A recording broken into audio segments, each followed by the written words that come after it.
¿Qué harías si descubrieras que las perturbadoras leyendas sobre una familia aislada que vivía en las montañas de Virginia Occidental no eran simples historias para asustar a los niños, sino casos documentados que las autoridades intentaron ocultar durante décadas? El aire se siente más denso al acercarnos a la abandonada propiedad Blackwood, una extensa casa de campo escondida en lo profundo de la naturaleza de los Apalaches, donde los límites entre el aislamiento y la depravación se desdibujaron hasta convertirse en algo inimaginable. La estructura desgastada se erige como un monumento a los horrores que muchos lugareños aún se niegan a reconocer.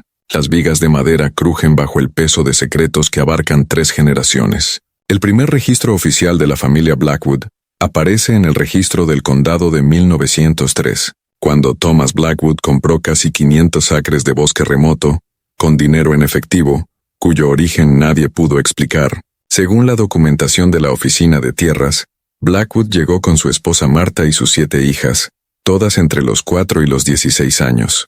La transacción no levantó sospechas en aquel momento, ya que en la era posterior a la Guerra Civil, muchas familias buscaban aislamiento y autosuficiencia, lejos de la creciente industrialización de las ciudades estadounidenses. El periódico local, The Westland Courier, publicó solo una breve nota sobre los recién llegados, señalando que el señor Blackwood expresaba un deseo de privacidad e intención de establecer una granja autosostenible, alejada de las influencias corruptoras de la sociedad moderna.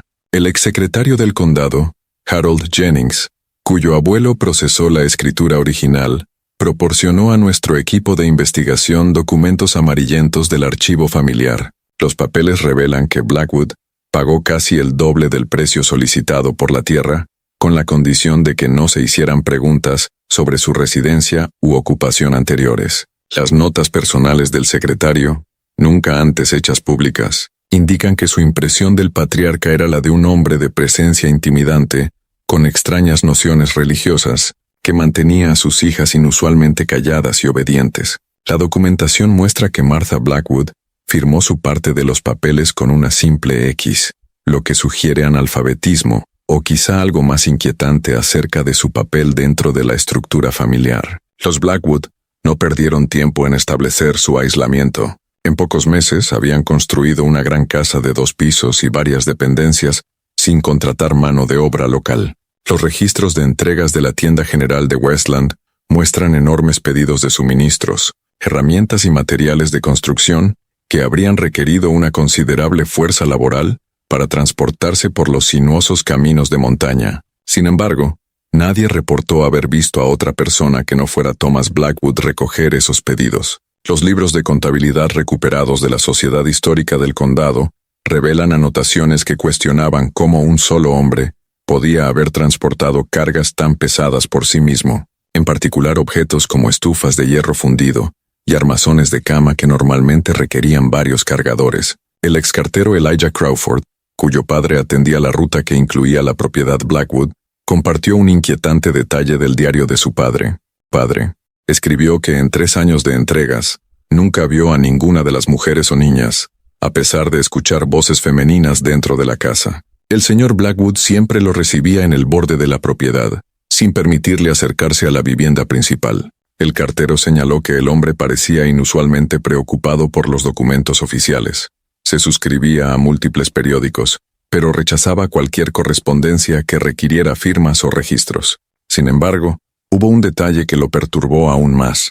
Según su registro personal fechado en abril de 1907, entregué un paquete hoy y escuché lo que sonaba como una mujer llorando en el establo.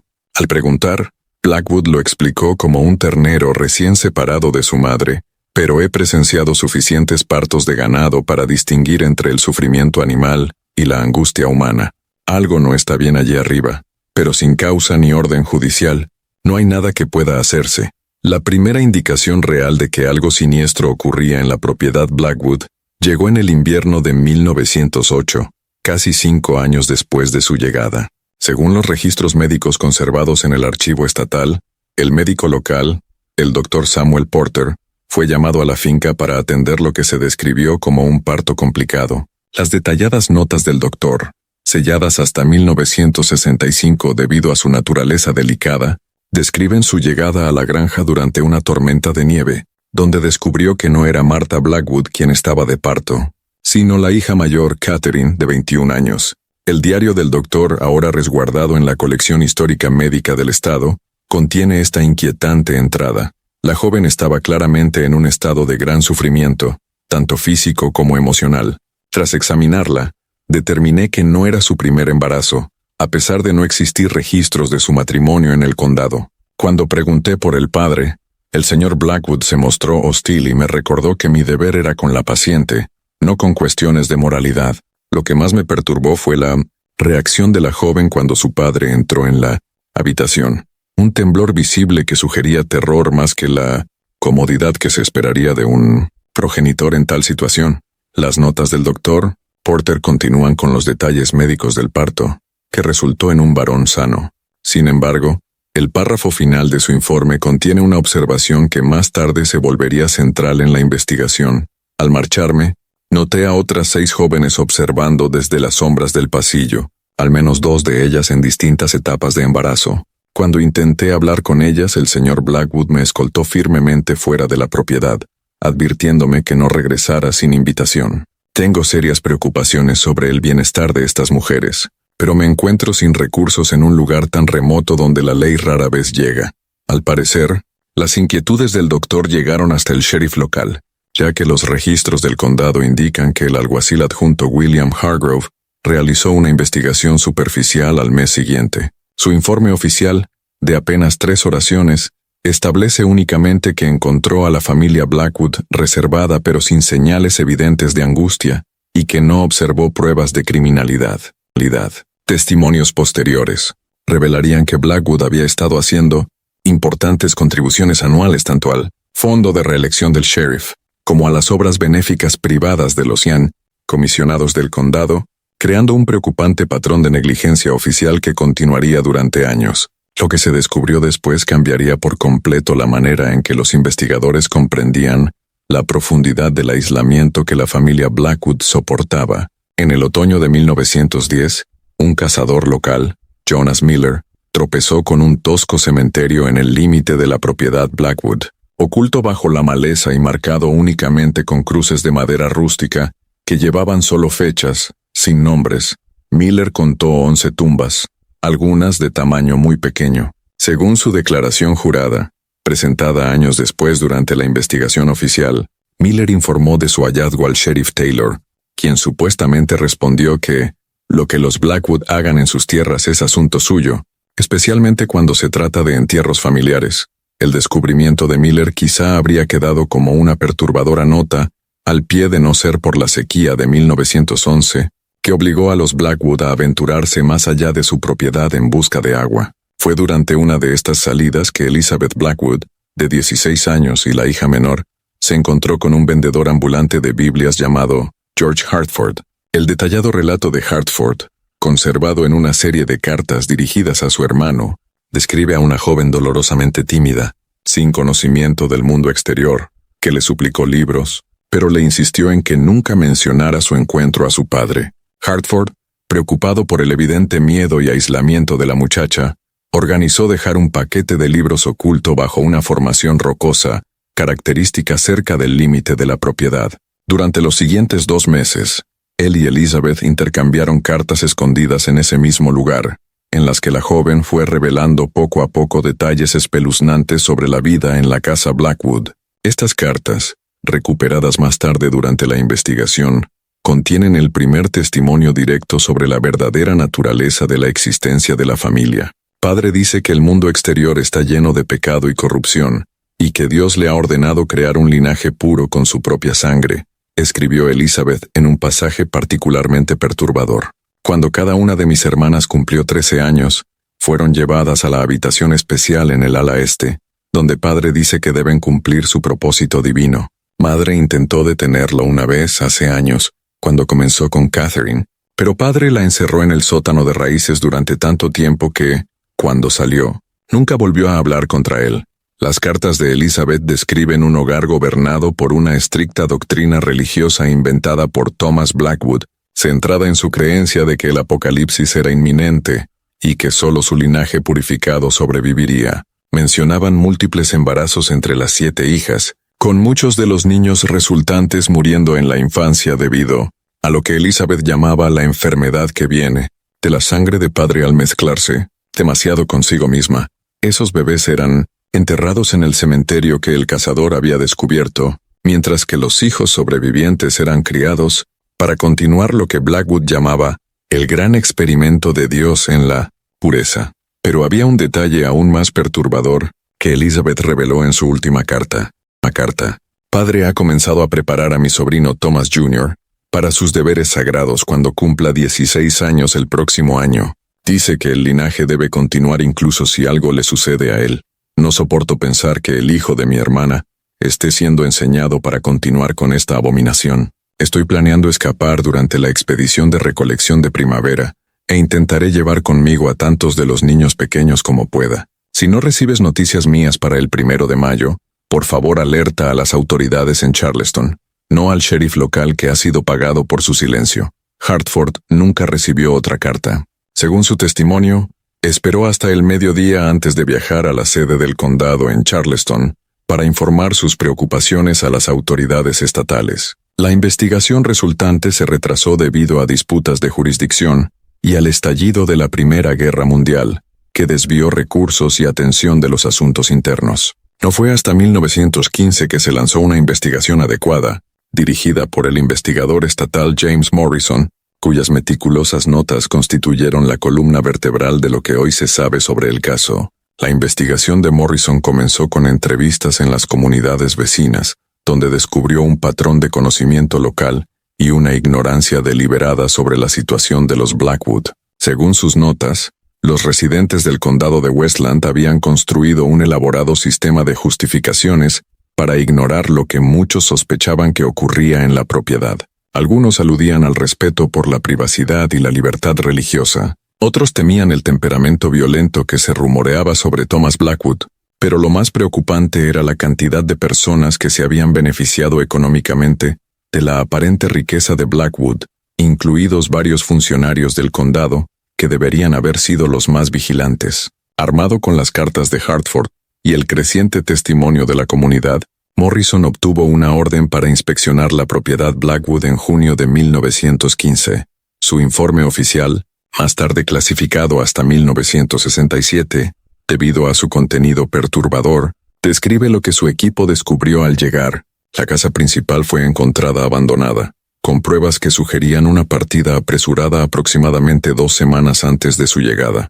El interior revelaba un hogar organizado con precisión militar, cuartos separados para Thomas Blackwood en el ala oeste, una disposición estilo dormitorio para sus 7 hijas en el ala sur, y una guardería en el ala norte que contenía 11 camas de distintos tamaños. El equipo de Morrison descubrió una habitación cerrada con llave en el ala este, mencionada en las cartas de Elizabeth como la habitación especial. Tras la puerta reforzada encontraron lo que parecía ser un espacio ceremonial, una gran cama cubierta con sábanas blancas, paredes repletas de textos religiosos escritos a mano, que los estudiosos confirmarían más tarde, no pertenecían a ninguna escritura reconocida, y un tosco altar que sostenía un diario encuadernado en cuero. Este diario, escrito de puño y letra por Thomas Blackwood, y que abarcaba casi 12 años, se convertiría en la prueba más condenatoria del caso. En él detallaba su ideología religiosa delirante, que afirmaba haber recibido como revelación divina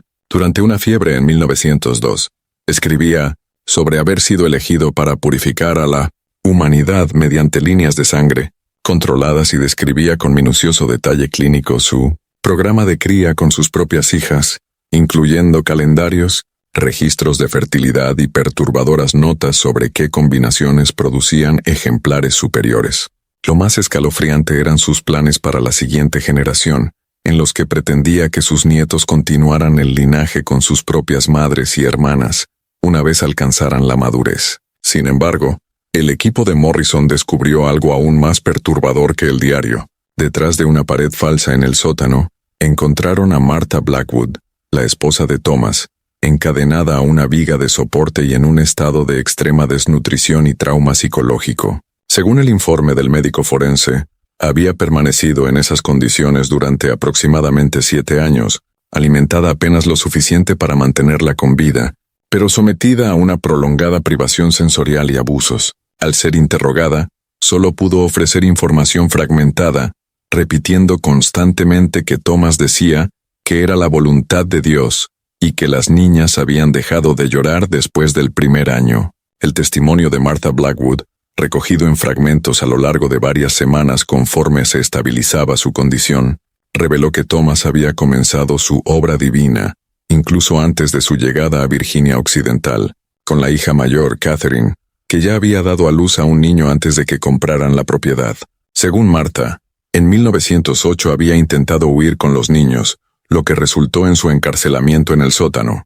Desde ese momento, solo tuvo conocimiento de lo que ocurría a través de sonidos e interacciones breves cuando Thomas le llevaba comida, pero nadie pudo localizar a Thomas Blackwood, ni a ninguna de sus hijas y nietos. Una exhaustiva búsqueda en el bosque circundante reveló únicamente el pequeño cementerio, que ahora contenía 17 tumbas, algunas muy recientes según el análisis del suelo. Se emitió una alerta nacional, pero la familia parecía haberse desvanecido por completo. La investigación permaneció activa hasta 1921, cuando finalmente se reasignaron los recursos a otros casos, y el expediente Blackwood fue marcado como no resuelto, hasta que una pieza del rompecabezas reveló lo impensable. En 1946, 31 años después de la investigación inicial, un inventario rutinario de cajas de seguridad no reclamadas en el First National Bank de Charleston sacó a la luz una caja, alquilada por Thomas Blackwood en 1914.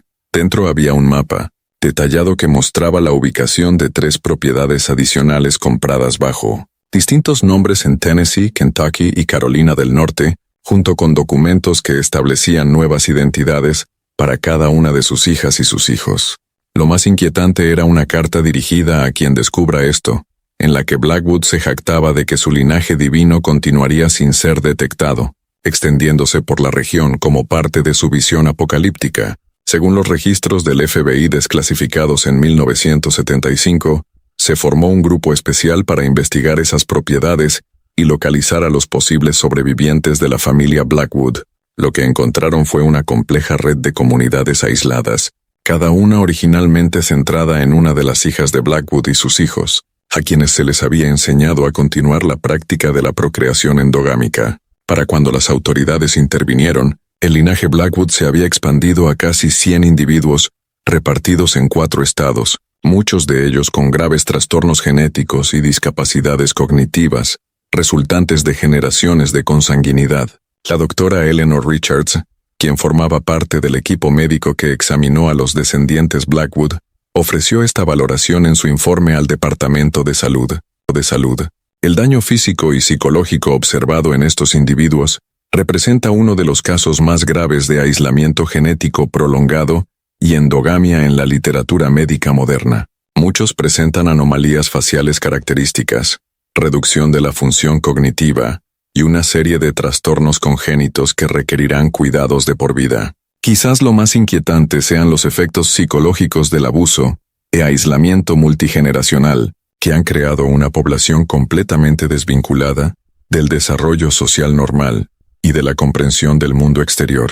La investigación de 1946 llevó a la identificación y rescate de 73 descendientes vivos de Thomas Blackwood, con edades que iban desde bebés hasta adultos de unos 30 años. Los registros judiciales muestran que 39 de estas personas requirieron atención institucional debido a discapacidades físicas o cognitivas graves, mientras que los demás pasaron por una extensa rehabilitación y finalmente fueron ubicados en familias de acogida o entornos de vida asistida. Los adultos que se consideró habían participado conscientemente en la continuación de las prácticas de Blackwood fueron acusados de diversos delitos, aunque muchos fueron declarados incompetentes para ser juzgados, debido a su adoctrinamiento y aislamiento de por vida. Thomas Blackwood nunca fue encontrado. El último registro confirmado de su existencia es la compra de una propiedad en la zona rural de Georgia en 1932, cuando tendría aproximadamente 70 años. Algunos investigadores teorizaron que murió por causas naturales en algún momento de la década de 1930, mientras que otros creían que pudo haber fundado otra comunidad aislada, que nunca fue descubierta. El expediente del FBI sobre Blackwood permaneció activo hasta 1960, cuando fue oficialmente cerrado con su estatus listado como presunto fallecido. Sin embargo, durante la rehabilitación de los descendientes Blackwood surgió algo aún más perturbador. Varios de los individuos mayores, entrevistados por separado, contaron historias similares sobre otras familias del abuelo, en lugares tan lejanos como Oregón y Nuevo México.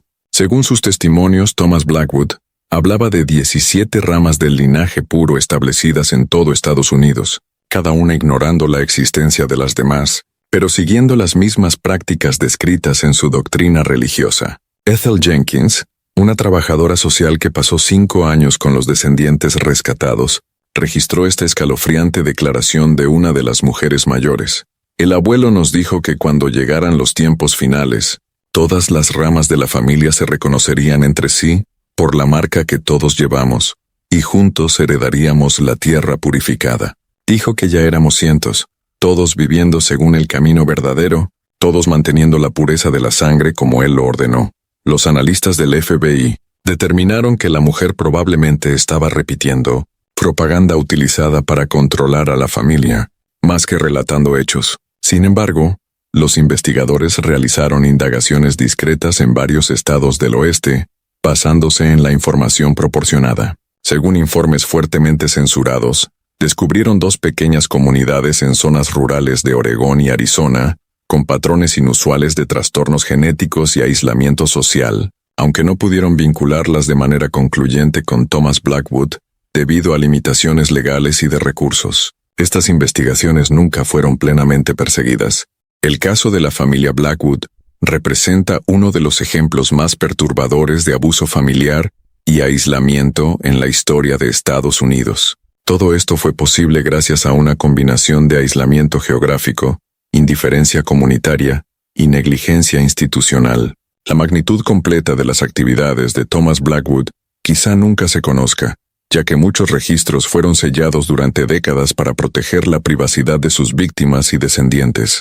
Lo que sí está claro es que las repercusiones de sus acciones continuaron afectando a múltiples generaciones mucho después de su desaparición. La doctora Richards, quien trabajó con sobrevivientes del caso Blackwood a lo largo de su carrera, ofreció esta perspectiva en una entrevista de 1970 con el Journal of Psychiatric Medicine. Lo que hace que el caso Blackwood sea tan singularmente horripilante no es solo el abuso en sí, que lamentablemente no carece de precedentes, sino la forma sistemática en que Thomas Blackwood creó toda una sociedad cerrada en torno a sus delirios. No solo cometió crímenes, estableció un sistema autosostenido diseñado para perpetuar su visión más allá de su propia vida. En ello fue perturbadoramente exitoso, creando lo que equivale a un culto multigeneracional centrado en la forma más tabú de abuso imaginable. En 1972, la Sociedad Histórica del Condado de Westland intentó organizar una exposición educativa sobre el caso como una forma de examinar cómo el silencio comunitario facilita el abuso. La exhibición fue cancelada después de que descendientes de varios funcionarios del condado, mencionados en la investigación original, amenazaran con acciones legales. Según los registros de la sociedad, los materiales recopilados para la exposición, incluidas fotografías de la propiedad Blackwood y copias de documentos originales, fueron colocados en almacenamiento sellado con instrucciones de no hacerse públicos hasta 2015, cuando los investigadores intentaron acceder a esos materiales después de esa fecha, descubrieron que toda la colección había sido destruida en un incendio sospechoso en el depósito en 1983. Ese hallazgo resultó ser solo el comienzo de un patrón que los investigadores identificarían como intentos sistemáticos de borrar el caso Blackwood del registro público. Durante las décadas de 1980 y 1990, historiadores y periodistas que investigaban el caso informaron de dificultades inusuales, incluidos archivos de archivo desaparecidos, solicitudes de acceso denegadas y, en algunos casos, advertencias directas para abandonar sus investigaciones. El Dr. Martin Lowry, quien intentó publicar un relato exhaustivo del caso en 1988, declaró haber recibido cartas anónimas amenazantes que contenían detalles personales sobre su familia que no eran de dominio público. Según los registros judiciales desclasificados en 2010, varias familias prominentes de Virginia Occidental, Tennessee y Kentucky habían trabajado activamente para suprimir información sobre el caso Blackwood, debido a conexiones previamente no reveladas con la familia extendida de Thomas Blackwood. Pruebas genéticas realizadas en 1995, como parte de un estudio médico no relacionado, revelaron marcadores distintivos comunes entre decenas de individuos en toda la región de los Apalaches, lo que sugiere que el linaje de Blackwood se había extendido mucho más de lo que se documentó en la investigación de 1946. El exanalista del FBI Richard Torres, quien revisó los archivos del caso antes de su jubilación en 2002, ofreció esta valoración basada en patrones de distribución poblacional y los limitados datos genéticos disponibles. Mi estimación conservadora es que hoy en día podría haber entre 500 y 800 descendientes vivos de Thomas Blackwood en Estados Unidos. La gran mayoría no tendría conocimiento alguno de su conexión con este caso, al estar varias generaciones alejados de los eventos originales. Sin embargo, sigue existiendo la posibilidad de que bolsillos aislados de la familia hayan continuado con sus prácticas hasta bien entrada la era moderna, particularmente en zonas rurales remotas donde la supervisión sigue siendo mínima. El análisis de Torres recibió un inquietante respaldo en 2005, cuando las autoridades en una zona rural de Idaho descubrieron un complejo donde vivían 37 personas, en condiciones sorprendentemente similares a las documentadas en el caso original de los Blackwood. El líder de este grupo, que se hacía llamar Thomas Shepard, poseía una copia manuscrita de lo que parecía ser la doctrina religiosa de Blackwood, aunque afirmaba haber recibido esas enseñanzas por revelación divina. Las pruebas genéticas confirmaron posteriormente una conexión familiar con el linaje Blackwood, lo que sugería que probablemente era bisnieto del propio Thomas Blackwood. El caso de Idaho provocó un renovado interés en rastrear a la familia extendida Blackwood, aunque las leyes de privacidad y las preocupaciones éticas complicaron estos esfuerzos. En 2008, los Centros para el Control y la Prevención de Enfermedades, CDC, establecieron un registro confidencial para monitorear los inusuales trastornos genéticos asociados con el linaje Blackwood, tanto para proporcionar atención médica adecuada a los individuos afectados, como para identificar posibles casos de abuso continuado. Según los datos anonimizados publicados en 2015, el registro había identificado a más de 300 individuos con marcadores genéticos consistentes con el patrón Blackwood, distribuidos en 27 estados. La doctora Rebecca Chen, consejera genética que trabajó en el programa, señaló en su investigación: la distribución geográfica sugiere al menos 4 ramas familiares distintas que permanecieron aisladas de la población general durante varias generaciones. Mientras 3 de estas ramas muestran evidencias de integración con la sociedad, a partir de las décadas de 1960 y 1970, un grupo ubicado en el sur rural parece haber mantenido un aislamiento genético significativo hasta al menos la década de 1990, lo que plantea inquietantes preguntas sobre si algunos aspectos de las prácticas de Blackwood continuaron en tiempos recientes. En 2018, un paquete anónimo llegó a las oficinas del Southern Poverty Law Center, que contenía lo que parecían ser diarios originales de Elizabeth Blackwood, la hija menor, quien había intentado escapar en 1915. Los análisis forenses confirmaron que se trataba de documentos auténticos de época y revelaron que Elizabeth efectivamente había huido, con 3 niños pequeños, pero fue recapturada por su padre pocos días después. En lugar de devolverlos al complejo familiar principal, Thomas Blackwood los llevó a una de sus propiedades secundarias en Carolina del Norte, donde Elizabeth permaneció prácticamente como prisionera hasta su muerte en 1957. Los diarios de Elizabeth ofrecen un perturbador testimonio en primera persona sobre los delirios cada vez más profundos de Thomas Blackwood durante 4 décadas, incluida su creciente convicción de que su linaje puro desarrollaría habilidades sobrenaturales a través de la endogamia continua. Documentó el nacimiento de 27 hijos y nietos durante su cautiverio, muchos de los cuales fueron enviados a establecer nuevas ramas familiares en otros lugares una vez que alcanzaron la madurez. Quizás lo más estremecedor sea que describió cómo su padre entrenaba a sus nietos para continuar sus prácticas y su doctrina religiosa tras su muerte, que ella registró como ocurrida en 1942. La última entrada del diario de Elizabeth, fechada el 3 de marzo de 1957, dice: la visión de padre continúa extendiéndose como una enfermedad por este país. La gran mayoría no tendría conocimiento alguno de su conexión con este caso, al estar varias generaciones alejados de los eventos originales. Sin embargo, sigue existiendo la posibilidad de que bolsillos aislados de la familia hayan continuado con sus prácticas hasta bien entrada la era moderna, particularmente en zonas rurales remotas donde la supervisión sigue siendo mínima. El análisis de Torres recibió un inquietante respaldo en 2005, cuando las autoridades en una zona rural de Idaho descubrieron un complejo donde vivían 37 personas, en condiciones sorprendentemente similares a las documentadas en el caso original de los Blackwood.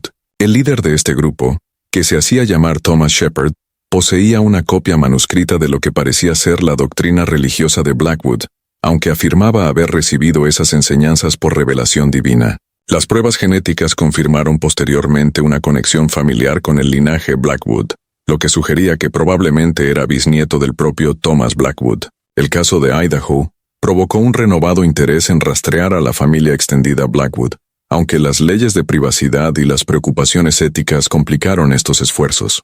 En 2008, los Centros para el Control y la Prevención de Enfermedades, CDC, establecieron un registro confidencial para monitorear los inusuales trastornos genéticos asociados con el linaje Blackwood, tanto para proporcionar atención médica adecuada a los individuos afectados, como para identificar posibles casos de abuso continuado.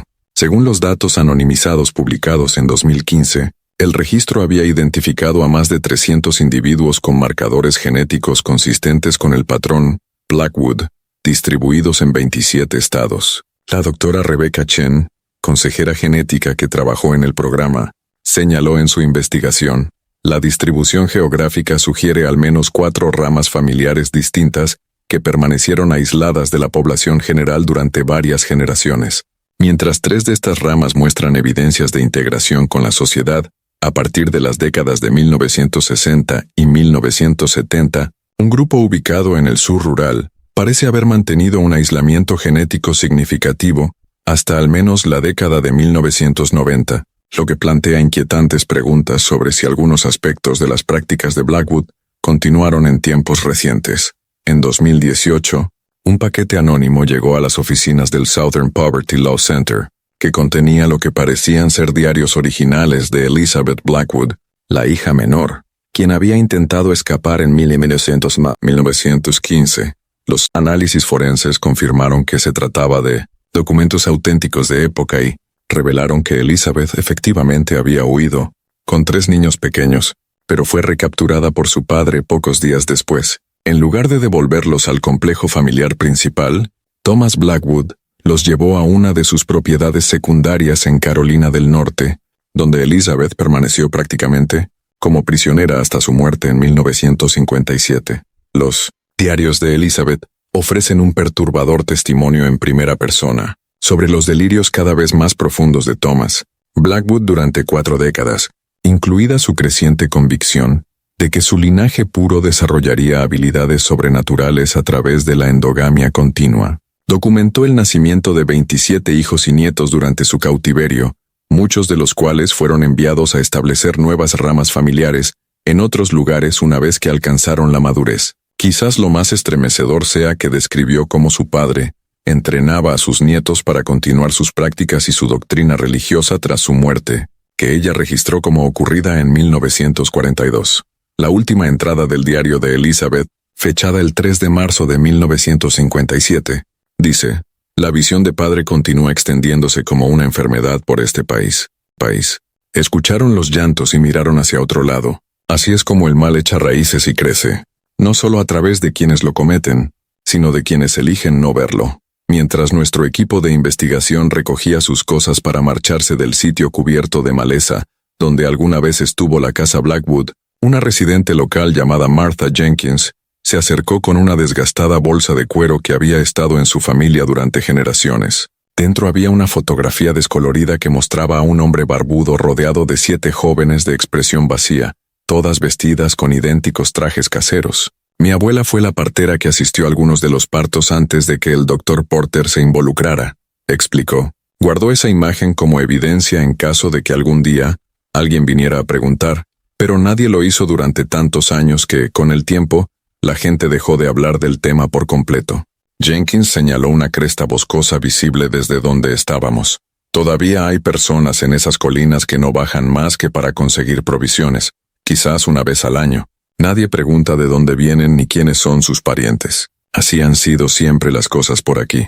Cuando se le preguntó si pensaba que alguno de ellos podría estar conectado al linaje Blackwood, miró nerviosamente hacia el bosque antes de responder. No podría asegurarlo, pero a veces, cuando el viento sopla de cierta manera entre esos árboles, se pueden escuchar sonidos que quizás sean cantos, quizás sean llantos. Hay cosas que es mejor dejar en paz, especialmente cuando han tenido tantos años para echar raíces. Al alejarnos del condado de Westland, nuestra grabadora digital captó una última reflexión del Dr. Harrison, que quizá resume mejor el legado duradero de este caso. El aspecto verdaderamente aterrador de la historia Blackwood no es solo lo que ocurrió, sino lo fácil que fue que ocurriera. Cómo un hombre con delirios peligrosos pudo crear un sistema cerrado de abuso que posiblemente sigue resonando en la sociedad estadounidense un siglo después. Nos obliga a preguntarnos qué otros Thomas Blackwood podrían existir en rincones aislados de nuestro país, incluso hoy, operando más allá del alcance de la supervisión o la intervención. Y plantea la incómoda pregunta: ¿cuántas personas tienen que sufrir antes de que sus gritos se vuelvan imposibles de ignorar? Los archivos del caso Blackwood permanecen oficialmente abiertos en la División de Casos sin resolver del FBI, con nueva información que aún se va incorporando a medida que pruebas genéticas e investigaciones históricas revelan conexiones adicionales. Para aquellos descendientes de la familia Blackwood, que han sido identificados e integrados en la sociedad, el legado de las acciones de sus ancestros sigue impactando sus vidas de manera profunda y a menudo dolorosa. Y en algún lugar, quizás en los rincones más aislados de Estados Unidos, los últimos ecos de la perturbadora visión de Thomas Blackwood pueden estar desarrollándose todavía, desconocidos e indetectados para el mundo exterior.